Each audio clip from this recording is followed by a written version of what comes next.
अभी टॉपिक कौन सा है? EFS, elastic file storage.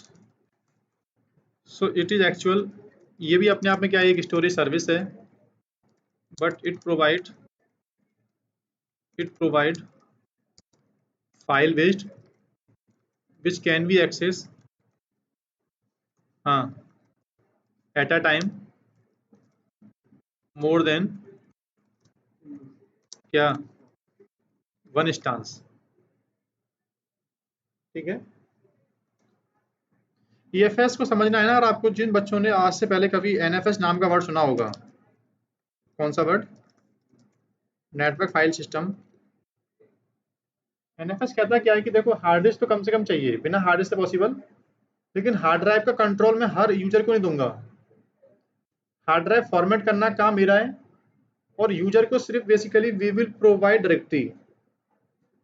Network के ऊपर एक शेयर ड्राइव मिलेगी आपको, एक डायरेक्टरी मिलेगी, बस उसको स्टाफ पे जाके माउंट कर लो खाली आप बस।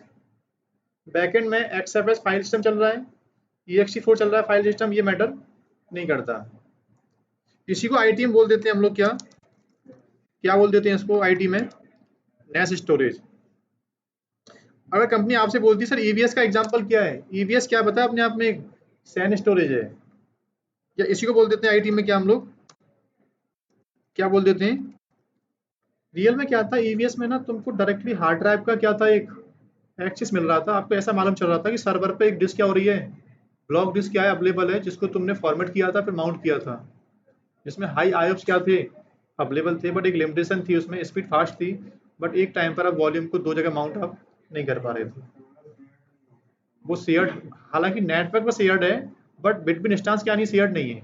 ऐसा मत बोलना कि EBS शेयर्ड नहीं है। अगर EBS शेयर्ड नहीं होता तो एक वॉल्यूम दूसरे इंस्टेंस पे हम लोग डिटैच करके अटैच नहीं कर पाते, क्योंकि हमने क्या किया था, एक इंस्टेंस से वॉल्यूम को डिटैच कर दिया पहले, और दूसरे पे हमने अटैच कर दिया था। तो ऐसा क्यों हो रहा था? जब शेयर्ड ही था तभी तो हो रहा था वो। बट एक्सेसिबिलिटी एक के पास होती खाली, बस एक टाइम पे एक बंदा उसको लॉक करके यूज कर सकता है। जबकि EFS कहता है कि मैं फाइल बेस्ड हूँ, और फाइल की एक्सेसिबिलिटी सबको होती है। नेटवर्क पे आप फाइल डाल दो BPC के अंदर बस, अब जितने इंस्टांस चल रहे हैं आपके, वो BPC के अंदर वाले जो इंस्टांस हैं, उस EFS का जो होगा URL, उसके थ्रू उसको माउंट कर सकते हैं। तो कंपनी में जहाँ EFS को हम कहाँ यूज करते हैं?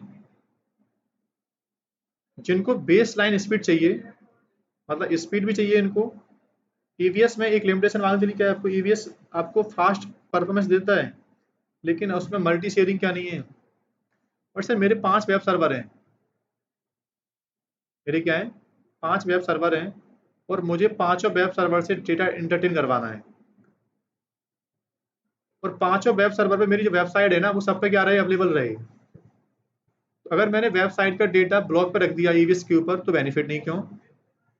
तो मुझे फिर पांचों वॉल्यूम 5 बार सेटअप करने पड़ेंगे। मुझे 5 इंस्टांस से अगर मेरा वेब होस्टिंग करवानी है, मैं चाहता कि मेरी वेबसाइट को सर्व करने वाले इंस्टांस कितने, 5 इंस्टांस हैं। बैलेंसर ट्रैफिक नोड 1 पे भेजे या नोड 2 पे भेजे, सब पे वेबसाइट सेम होनी। तो तुम क्या करोगे पता है आप लोग? EVS के अंदर पॉसिबल तो है ऐसा, बट तुमको सेम कॉन्फ़िगरेशन की 5 वॉल्यूम लेनी पड़ेंगी, और पांचों बार तुमको वेबसाइट का कंटेंट है 5 बार कॉपी करना पड़ेगा। जब तुमको सेम कंटेंट पांचों इंस्टांस पे करना था एक्सेस, तो आप क्या करते, सीधा सीधा जो कंटेंट सर्व होना है ना, उस कंटेंट को तुमने कहाँ रखा होता, EFS के ऊपर रखा होता। वो कंटेंट तुमने कहाँ रखा होता, EFS के ऊपर रखा होता।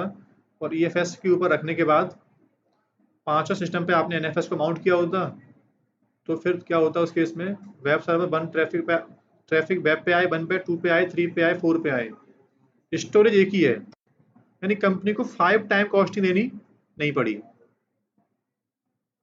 ठीक है, जब जब बात कंपनी में आती है कि मेरे इंस्टांस पर मुझे सेम कंटेंट सर्व करवाना है, वहां पे यू विल नॉट रिकमेंड क्या, EVS वॉल्यूम। जब लोग कहते हैं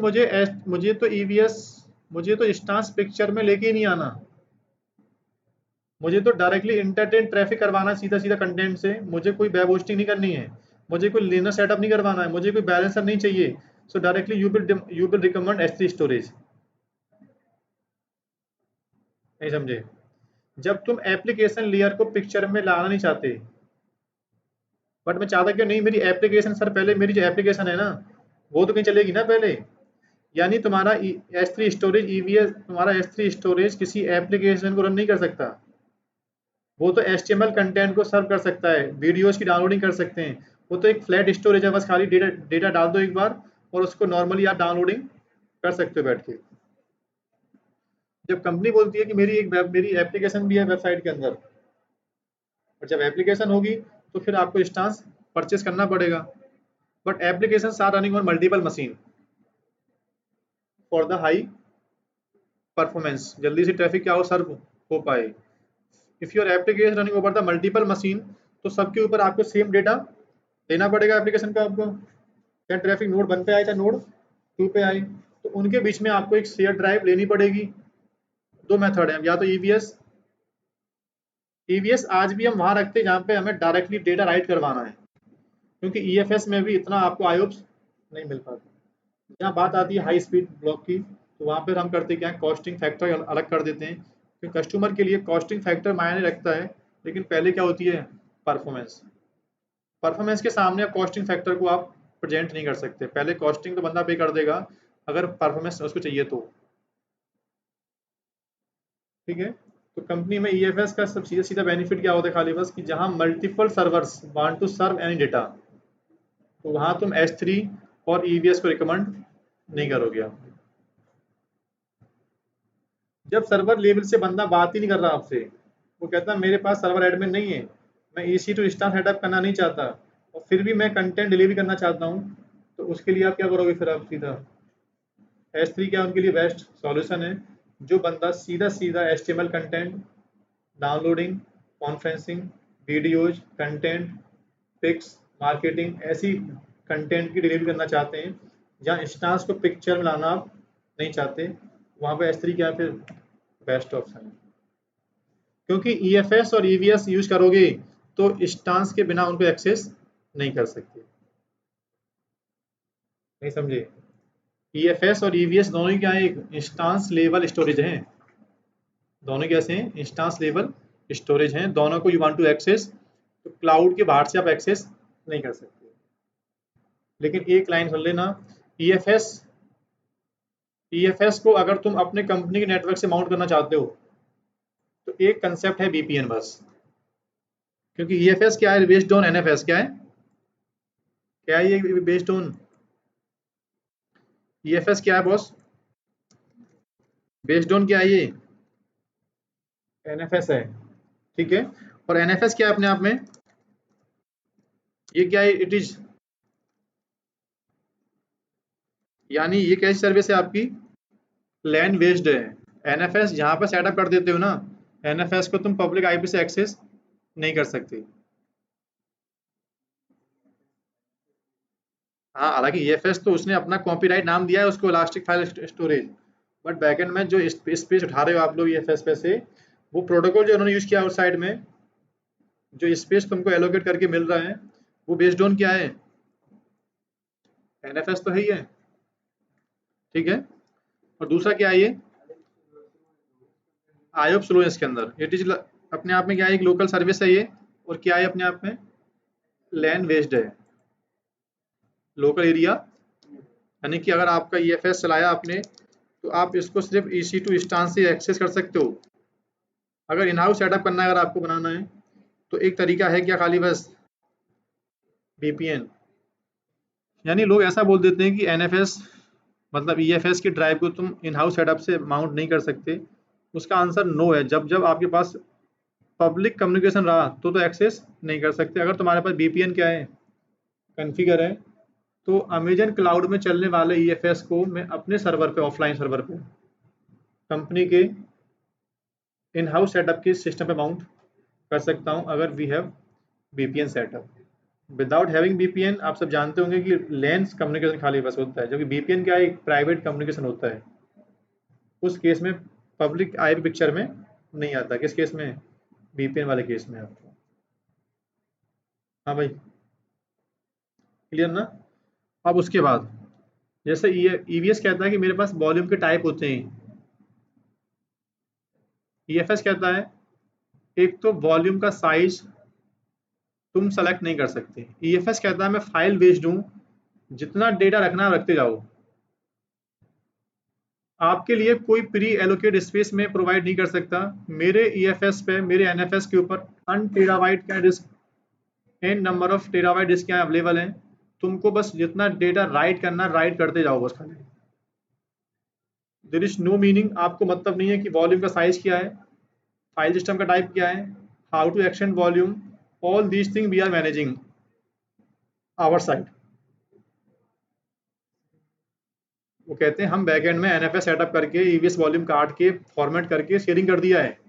तुमको बस करना क्या है, एज पर डिमांड अपना जितना स्पेस चाहिए उतना स्पेस अपलोड करते जाओ। मेरा फाइल सिस्टम कैसा हो रहा है, अपने आप सिंक ग्रो होते जा रहा है अपने आप। वो ये कहते हैं कि आपको कुछ नहीं करना, आप बता दो बस कि एक इंस्टेंस है आपका ये, और ये हमारा क्या बैकएंड में ईएफएस सर्विस चल रही है यहाँ पे। ये क्या है,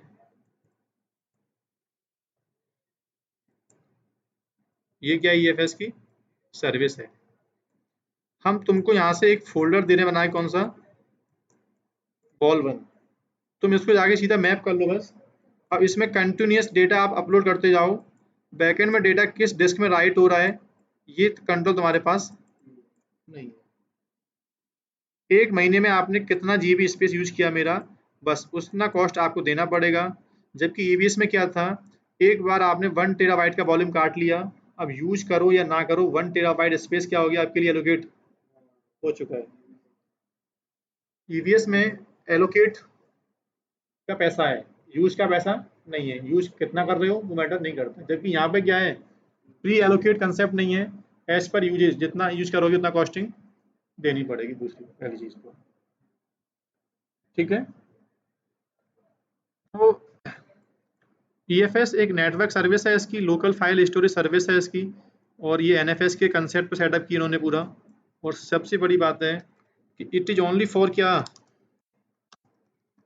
ओनली फॉर क्या, लिनक्स सर्वर प्लेटफॉर्म। ये बस किस काम में आती है, ईएफएस एनएफएस बेस्ड है, और एनएफएस जो सर्विस है ना वो सिर्फ लिनक्स प्रॉपर्टी में आता है, विंडोज प्रॉपर्टी में नहीं आता। इसका मतलब ईएफएस की ड्राइव, ईएफएस का वॉल्यूम, ईएफएस का एक्स डेटा आप विंडोज से एक्सेस नहीं कर सकते। तो ईएफएस मार्केट में खाली बस लिनक्स सर्वर की ही काम में सर्विस आती है। ठीक है सर, इसकी लैब में कोई बहुत बड़ी बात नहीं है, लैब इसका छोटा लैब है खाली बस पहले आपको how to setup EFS drive और माउंट ऑन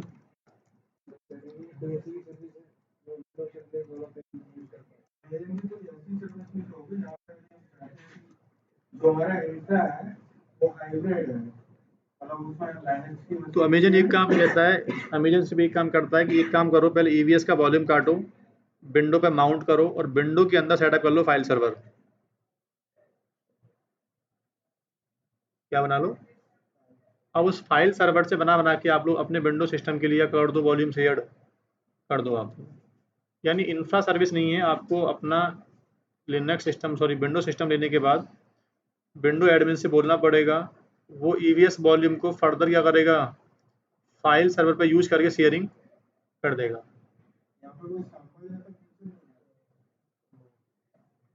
ठीक है भाई, ठीक है, यहाँ तक डाउट है क्या, आगे बात करें। ठीक है,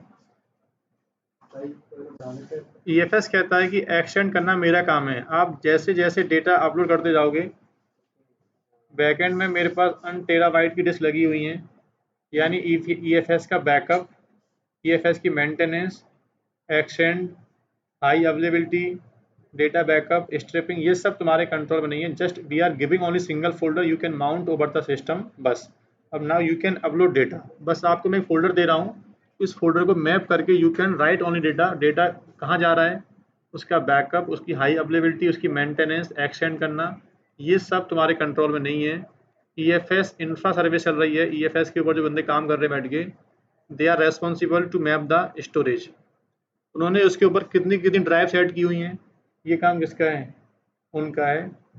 you are using EFS software as service, software as a service. आपके लिए खाली बस एक सॉफ्टवेयर है जहाँ तुम अपने इंस्टेंस का डेटा राइट करने के लिए एक EFS शेयर्ड फोल्डर बना रहे हो खाली जाके उसके ऊपर बस। क्लियर? तो कहाँ चलते हैं हम लोग। और बच्चे कहते हैं सर जैसे अभी तक आप पढ़ाते आ रहे हो कि हर सर्विस की एक एक लेवल होता है, हर सर्विस या तो होती है रीजन बेस्ड या क्या होती है अवेलेबिलिटी जोन बेस्ड होती है। सेम EFS क्या है, रीजन बेस्ड है। EFS क्या है, रीजन बेस्ड है। यानी बस आप बता दो कि आपका मशीन भले ही अवेलेबिलिटी जोन ए में हो, अवेलेबिलिटी जोन बी में हो, सी में हो, ये मैटर नहीं करता। आपका बस EFS सर्विस उसी रीजन का होना चाहिए। यानी एक फ़ायदा और है, EFS डेटा, EFS का वॉल्यूम, EFS की drive we can mount from multiple instance. ये तो अच्छी बात है। Either instance are running on same availability zone, either they are running into the different availability zone. ये बेनिफिट और है इसका। क्रॉस अवेलेबिलिटी जोन भी तुम चाहो तो फोल्डर एक्सेस कर सकते हो।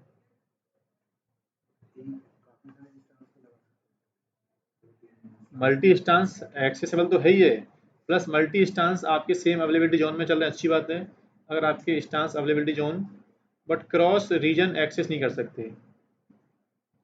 क्रॉस रीजन और क्रॉस BPC, क्या बोला है मैंने, क्रॉस BPC मतलब EFS रीजन के अंदर टैग होता है BPC के ऊपर कि ये EFS किस BPC पे आप यूज करोगे, तो मैं नेटवर्क केबल, लैन केबल उसी BPC तक बना के दूंगा। इसका मतलब ऐसा मत करना कि EFS जब आपने बनाया था तो उस टाइम पे आपने BPC बन लिया था नेटवर्क, अब BPC 2 का इंस्टेंस उसको एक्सेस नहीं कर सकता। हाँ वो होगा भी नहीं क्योंकि आपने जब NFS सेटअप किया है BPC में खाली बस, तो कहाँ चलते हैं अलग से हम लोग, इसमें टॉपिक कौन सा अलग से, EFS। यहाँ नाम आ रहा है वैसे कौन सा, EFS में जाओ और EFS जाने के बाद EFS में जाने के बाद कहाँ क्लिक करो,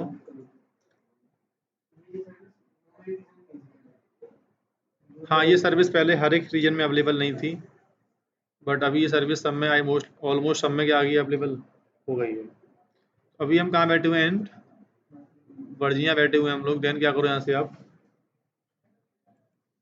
क्रिएट फाइल सिस्टम पूछ रहा है, ये EFS एक्सेसिबिलिटी किसको देनी है होता, तो मैंने बोला डिफॉल्ट BPC के किस किस अवेलेबिलिटी जोन को देनी है बताओ, तो 6 अवेलेबिलिटी जोन सेलेक्टेड है इसके अंदर। इसका मतलब है कि इस EFS को तुम इस BPC के किसी भी अवेलेबिलिटी जोन के स्टांस से एक्सेस कर सकते हो, लेकिन जैसे ही स्टांस EFS को एक्सेस करेगा तो ये तुम्हारे EFS का सिक्योरिटी ग्रुप है, कौन सा वाला, इस सिक्योरिटी ग्रुप में तुमको 2049 पोर्ट नंबर ऐड करना पड़ेगा। 2049 क्यों, क्योंकि जब NFS क्लाइंट माउंट करता है NFS ड्राइव को तो सर्वर में पोर्ट नंबर क्या होता है, 20। तो EFS के ऊपर जो पैकेट आते हैं माउंटिंग के लिए वो रिक्वेस्ट किस पोर्ट पे आती है, 2049 पोर्ट पे आती है। तो इसका मतलब EFS के सिक्योरिटी ग्रुप में इनकमिंग के अंदर 2049 पोर्ट नंबर इनेबल होना चाहिए, क्योंकि EFS को माउंट करने वाले जो क्लाइंट है ना, they are requesting packet over the NFS, और क्लाइंट जब भी पैकेट यूज करता है NFS के ऊपर तो क्लाइंट हमेशा रिक्वेस्ट करता है 2049 पोर्ट की। तो EFS के सिक्योरिटी ग्रुप में इनकमिंग टेबल में 2049 होता है, सॉरी 8 नहीं, हाँ क्या होता है, 2049 पोर्ट नंबर होता है NFS का। मैंने क्या कर दिया है, एक्सेसिबिलिटी 6 अवेलेबिलिटी जोन को दे दिया बॉस, मेरे इंस्टेंस भले ही कहीं चल रहे हों, ठीक है। अब एक लाइन बोल रहा है कि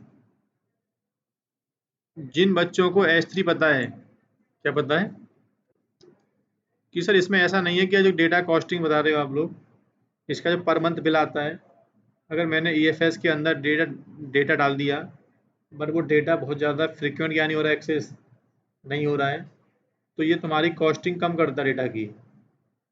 तो बोल रहा है कि मैनेजमेंट पॉलिसी को यूज कर लो, जिससे बेनिफिट क्या होगा, automatically save up to 85% your EVS bill as per your access pattern changed by enabling life cycle management. Based on policy you choose any file your life। क्या बता रहा है, एक तो फ्रीक्वेंट एक्सेस है और एक क्या है, जैसे यहाँ आपने क्या बोला है कि उस डेटा की क्लास इनफ्रीक्वेंट कर दो जो 30 दिन से क्या नहीं हुआ एक्सेस। हाँ भाई, तो ये ऑटोमेटिक क्या करेगा,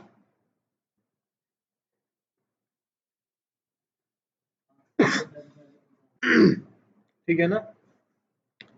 नन का मतलब है चाहे डेटा कितनी बार क्या हो रहा है, एक्सेस हो रहा है नहीं हो रहा, सबकी प्राइसिंग सेम आ रही है। हाँ, ये बात तो आई थिंक हम कल पढ़ चुके हैं ना, कौन सा, इनफ्रीक्वेंट एक्सेस और फ्रीक्वेंट एक्सेस। पूछ रहा है, देखो आप, वो कह रहा है थ्रूपुट तुम सेलेक्ट तो नहीं कर सकते। एक तो मेरी बेस लाइन है, क्या बेस लाइन का मतलब है कि मैं आपको आयोग दे तो रहा हूँ, थ्रूपुट दे रहा हूँ, बट मेरी लिमिट है एक। अगर तुमने क्या बोला पूछा था इंटरव्यू में, 1 GB से ज्यादा थ्रूपुट तुम गेन नहीं कर सकते। किसके अंदर, EFS में ज्यादा से ज्यादा अगर आप लोगे भी तो 1 GB बहुत हो गया वैसे, पर एम 1 GB थोड़ी है, MB है क्या, मतलब 1 GB पर सेकंड से बड़ी फाइल राइट रीड नहीं कर सकते। ये करोगे तो बेस लाइन है, बेस लाइन का मतलब है आई थिंक कुछ 300 MB के आसपास की लाइन है बेस लाइन। और ये लोगे तो इसमें अलग से, इसमें अलग से कोई बिल नहीं है इसके अंदर। जबकि इसमें क्या लोगे ना, एक तो स्पेस का बिल है पूरा, अगर आपने 2 TB स्पेस रखा हुआ है EFS के ऊपर, एक तो बिल, और अलग से जो ले रहे हो एड ऑन आप लोग उसका बिल जाएगा, ठीक है। और सेम किसका है, जनरल आयोप्स कह रहा है, एक तो मैं आपको दे रहा हूँ बेस लाइन, उसमें भी क्या चाहते हो आप लोग, नहीं समझे। और वही यहाँ पे क्या आ गई इनेबल, भाई वही पॉलिसी यहाँ पे कौन सी आ गई है, डेटा एनक्रिप्शन की जो पॉलिसी थी ना, और देन ये तुम्हारा सर एक NFS ड्राइव क्या हो गई है, क्रिएट हो गई है। इसका मतलब चलने वाला इंस्टांस किसी भी अवेलेबिलिटी जोन का पार्ट हो उसको माउंट कर सकता है। अगर सिर्फ आपने 2 अवेलेबिलिटी जोन सेलेक्ट किए होते ना, तो EFS को माउंट करने वाला इंस्टांस 2 अवेलेबिलिटी जोन का पार्ट होना चाहिए, और किसी से माउंट नहीं कर सकता। सीधा सीधा EFS का नेटवर्क तुम किस किस अवेलेबिलिटी जोन तक पहुंचाना चाहते हो।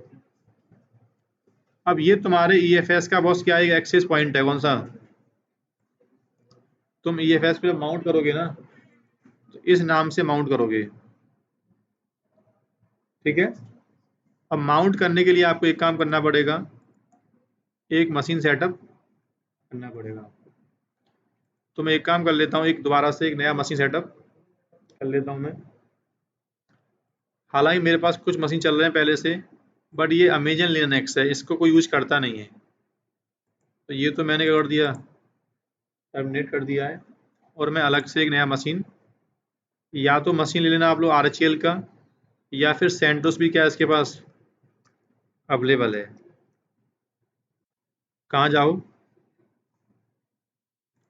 एक नया मशीन सेटअप कर लो यहाँ से बैठ के, यहाँ से बैठ के आप लोग EFS को माउंट करोगे।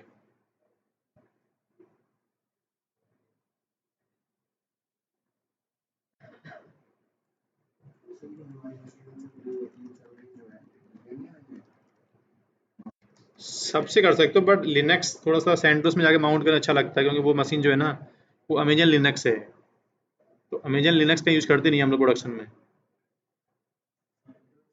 हालांकि कमांड सेम ही है, ठीक है। देखो मशीन का पोर्ट नंबर, मशीन का सिक्योरिटी ग्रुप अलग है और उसका सिक्योरिटी ग्रुप क्या है।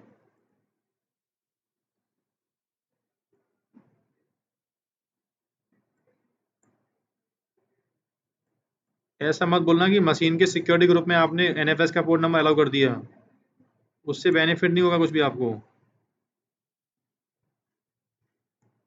नहीं समझे। मशीन के सिक्योरिटी ग्रुप में एनएफएस का पोर्ट नंबर ऐड करने से तो बेनिफिट कब होगा, जब मशीन के अंदर चल रहा हो एनएफएस। तुम तो एनएफएस क्लाइंट हो, तो सर्वर साइड जाके पोर्ट नंबर ऐड करना पड़ेगा। और हमारे केस में सर्वर कौन है, ईएफएस है, जिसका सिक्योरिटी ग्रुप क्या है, सिक्योरिटी ग्रुप क्या था 20। तो वो सिक्योरिटी ग्रुप कहाँ आ रहा होगा, वो सिक्योरिटी ग्रुप कहाँ आ रहा है देखो, वो सिक्योरिटी ग्रुप कहाँ आ रहा होगा, यहाँ जाओ, यहाँ एक सिक्योरिटी ग्रुप आ रहा होगा आपका, ये आ रहा कौन सा वाला, इसके इनबाउंड में जाओ, आई थिंक बाय डिफॉल्ट क्या है, लेकिन ये नहीं है सिक्योरिटी ग्रुप, उसका तो और दूसरा था ना, हैं ज़्यादा बने हुए हैं, उसको ना डिलीट कर देते हैं।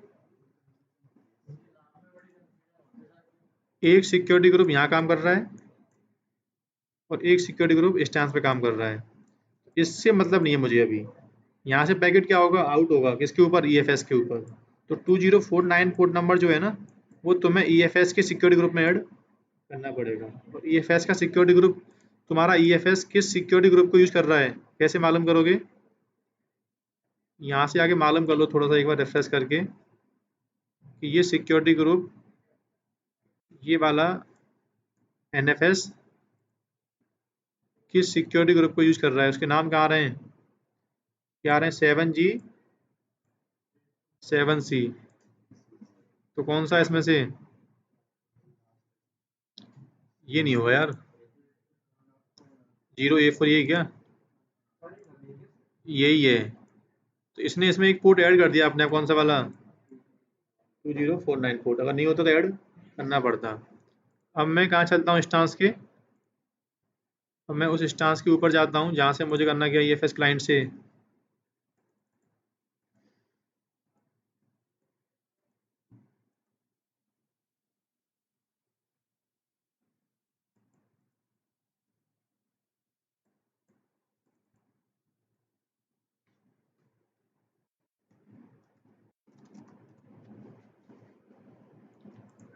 अब हम लोग कहाँ आ गए, ईएफएस क्लाइंट के अंदर आ गए, और वहाँ से बैठ के हमें एक एनएफएस क्लाइंट, क्योंकि सब जानते होंगे आप लोग एनएफएस को माउंट करना चाहते हो अगर आप लोग, तो एनएफएस को माउंट करने के लिए एक काम करना पड़ता है हमको, एक एनएफएस क्लाइंट का पैकेज डालना पड़ता है। पैकेज नेम क्या होता है, NFS- यूटिल्स, ये क्लाइंट पैकेज डालना पड़ता है हमको सर। हाँ ठीक है ना।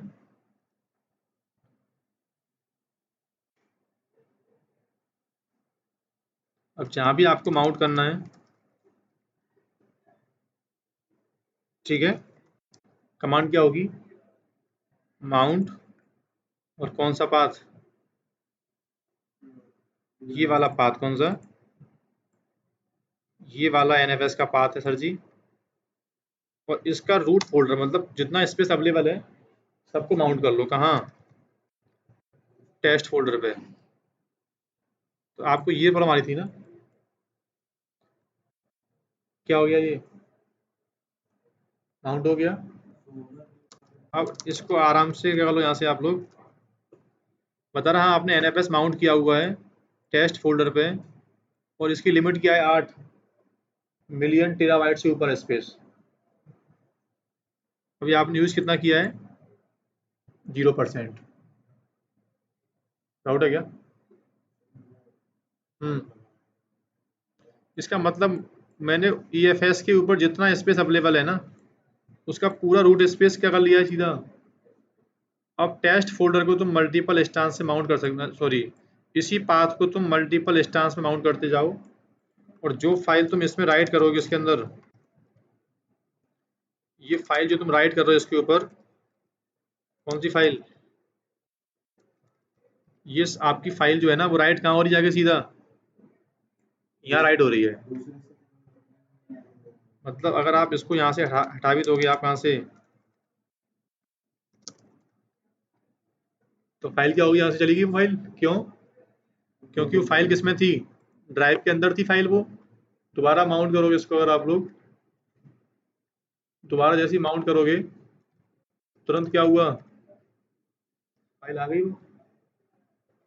हाँ भाई, तो ये बहुत बड़ी लैब नहीं थी इसकी, बट अगर कल को आपका मशीन रिबूट हो जाता है तो फिर आपको इसकी एंट्री एप स्टेम में करनी पड़ेगी आपको, और सीधा आपको ये वाला नाम यहाँ से उठाना पड़ेगा और ऐप स्टेम में जाके क्या, ये फाइल सिस्टम क्या आएगा इसमें? NFS डिफॉल्ट 00, ये होता है ना। ये तो सब पढ़ते आ रहे हैं हम लोग। उसके बाद अगर आप मशीन को रिबूट लेते हो आप लोग, तब भी आपको मिलना चाहिए। बाद में आपको फाइल सिस्टम नहीं चाहिए तो एक्शन पे जाओ और यहाँ से क्या, इसको पहले प्रॉपर यू माउंट कर लो एक बार। यहाँ से सेम कमांड है बस, और यहाँ से फाइल सिस्टम की जो आईडी है, हाँ भाई सेम जाके माउंट, और वही कमांड है रूट स्लैश रूट, और यहाँ भी आपको माउंट करना है। तो सेम एबीसी फाइल को तुम मल्टीपल इंस्टेंस से एक्सेस कर सकते हो। तो ईएफएस कोई बहुत बड़ा टॉपिक नहीं था। इसमें आईओप्स प्रोविजन नहीं कर सकते, थ्रूपुट प्रोविजन नहीं कर सकते, बेस लाइन है उसको यूज़ करते जाओ बस। बट उनके मीनिंग मैं आपको बता चुका हूँ कि आईओप्स क्या होते हैं और थ्रूपुट क्या रहता है, फ्रीक्वेंट एक्सेस क्लास क्या होती है और इनफ्रीक्वेंट क्लास। चारों कंसेप्ट यहाँ भी आ रहे थे, फ्रीक्वेंट एक्सेस और इनफ्रीक्वेंट थ्रूपुट और आईओप्स, जो कि हम पहले डिस्कस कर चुके हैं कि थ्रूपुट का मतलब क्या है, आईओप्स का मतलब क्या है। तो कुल मिला के तुम्हारी ट्रेनिंग में आज ईएफएस और ये सब क्या होते हैं यहाँ पे खत्म होते हैं। ठीक है, ईएफएस की कॉस्टिंग पढ़नी है और आपको जाके यहाँ पे जाना सीधा कि ईएफएस के अंदर प्राइसिंग जो कैसे आती है इसकी।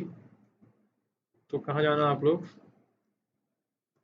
कहाँ जाना, ईएफएस प्राइस पे जाना आप लोग। तो बता रहा है कि देख लो बाय डिफॉल्ट हमारी ये एक कोई लिमिट है। अगर डेटा कहाँ रखा हुआ है आपका, तो इतना बिल बनेगा। अगर आपका डेटा कैसा है तो इतना बनेगा, अगर इनफ्रीक्वेंट है तो। अगर आपने थ्रूपुट में कस्टमाइज किया हुआ है तो कितना आएगा। और 5 GB क्या है, फ्री है पहले मंथ में, क्या है, सॉरी 1 साल तक 5 GB क्या है, फ्री है आपका पर मंथ आपका। ठीक है ना। तो यहाँ तुम्हारा ये टॉपिक क्या होता है, ईएफएस।